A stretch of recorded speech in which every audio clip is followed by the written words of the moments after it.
નમસ્કાર મિત્રો, આજે આપણે એક નવું આસન જોઈશું. આસનનું નામ છે પક્ષી આસન.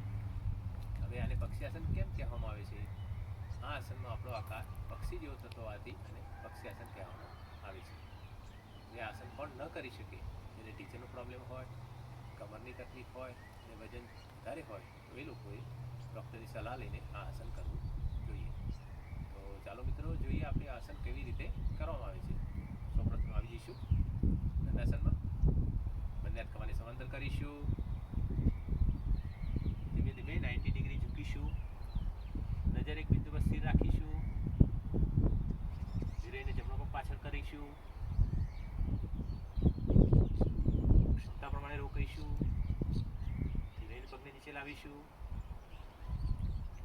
હવે આપણે બીજા પગને પાછળ લઈ જઈશું. ક્ષમતા પ્રમાણે રોકીશું.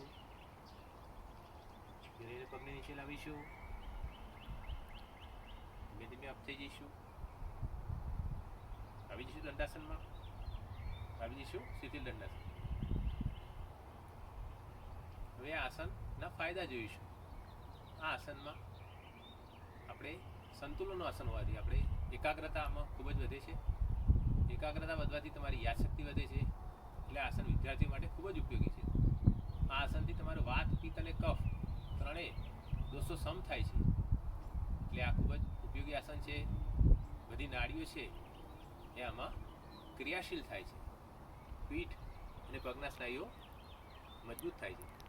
તો આસન ખૂબ જ ઉપયોગી હોવાથી સર્વ મિત્રો વિનંતી કે આસન કરવા વિનંતી છે.